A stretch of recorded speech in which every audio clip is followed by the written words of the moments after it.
Welcome to the Investigator's Report, an in-depth look at some of the world's greatest mysteries and topics of interest. So for the next hour, we ask you to sit back, relax, and fasten your seatbelts as we explore and detail areas in our history, ancient history, biblical history, world religion and philosophy, and unexplained phenomena.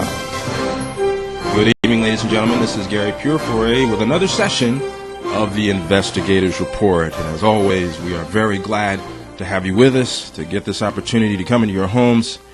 And we are also very, very glad and once again ecstatic to introduce our very special guest on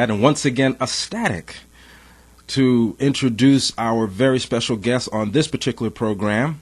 I will let him basically discuss his own work. He's really a gentleman to me that needs no introduction. His work is very well documented throughout the country and even other parts of the world. And it does me great honor and great pleasure to introduce Mr. Stewart Swerdlow. How are you, Stewart? Fine. Thank you for that great introduction. No one's ever been so ecstatic to talk to me before. Well, with what you bring to the table, not just from an information standpoint and experience, it does me great pleasure to have you as a guest and to be in your company during this next 57 minutes.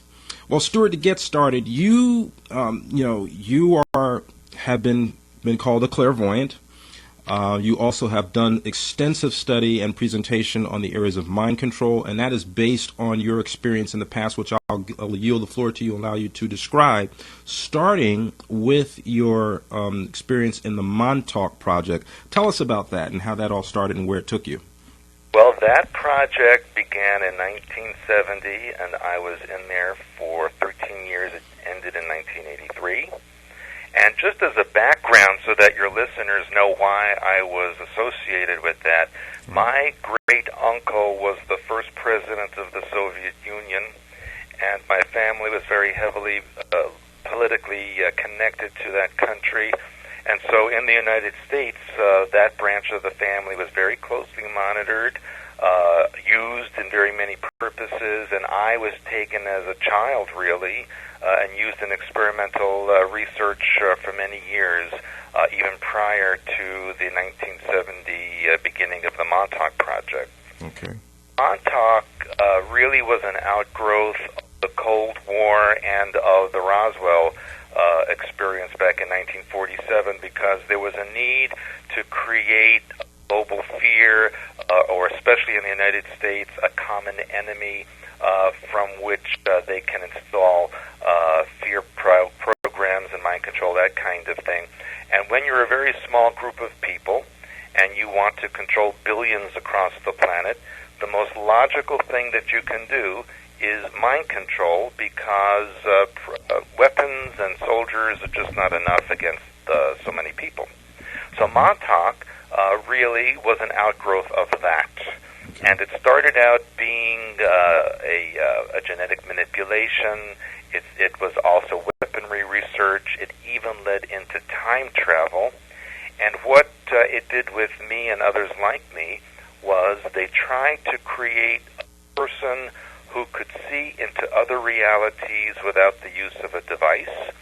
And that was a continuation of the programs that the Germans were trying to do in World War II. And as people may know, under Project Paperclip from the late 40s onward, the U.S. and Canadian and even British governments smuggled many of the former Nazi scientists into their countries in order to continue working in the projects. The Soviets did the same thing. So Montauk was really under the heading or control of many of these former Nazi scientists.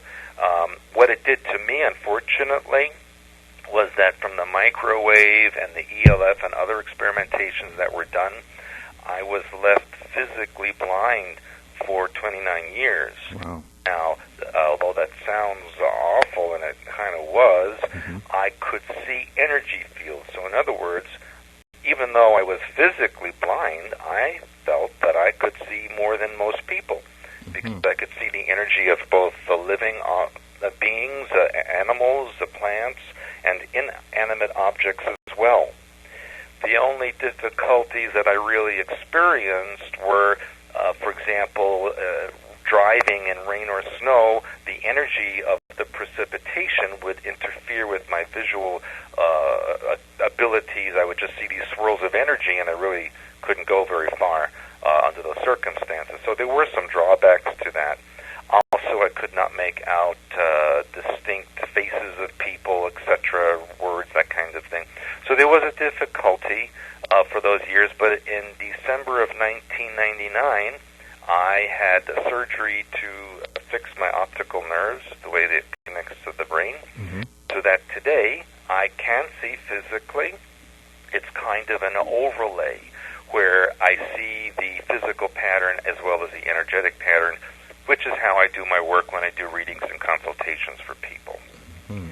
And so the outgrowth, really, of Montauk Project subsequent to 1983 was the development of many of the mood-altering drugs and narcotics, Prozac being one of them, where they were able to control people through medication as well as through ELF and microwave. Wow.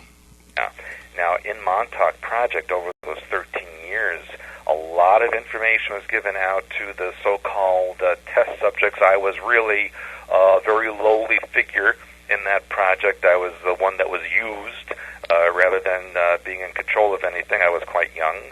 And we were indoctrinated a lot because part of the process was to be told that all of this was happening because human beings were not capable of taking care of themselves or being in control of their own governments or lives, because basically they were considered low level. And so this Montauk Project was designed to help control a vast amount of people and for the good of mankind. At least that's what we were told. Right. Of course, now I realize that it was quite a heinous operation and had another agenda that we were not told about. Is it now, just for sake of clarification, with the technology that was conveyed or purveyed, for use of a better term, such as time travel and a lot of the mind control apparatuses and the subjects like yourself who had abilities, is it true that this project here on planet Earth was done in collaboration with maybe an alien race? Yes, the technology that they used was of alien origin. We knew that the Montauk chair, a lot of the time travel devices, and there were many different versions over the years, came from Sirius A for the most part. And the beings from Sirius A were considered to be the most highly technologically advanced civilization that the Earth governments were in contact with, and they told the governments that they had been on the Earth since the time of Atlantis, that even the Atlantean technology came from them. And that is why Montauk was used also, because they knew that the Montauk Peninsula at the east end of Long Island was actually the top of an archipelago of islands that extended right down into the Caribbean area. And when they drilled down into this area, they found remnants of Atlantean technology there, and even pyramids, which could be seen in photographs that were taken in the early 1900s. So it could very well be true, as my research and many others has determined, that the Bermuda Triangle somehow has a connection with this.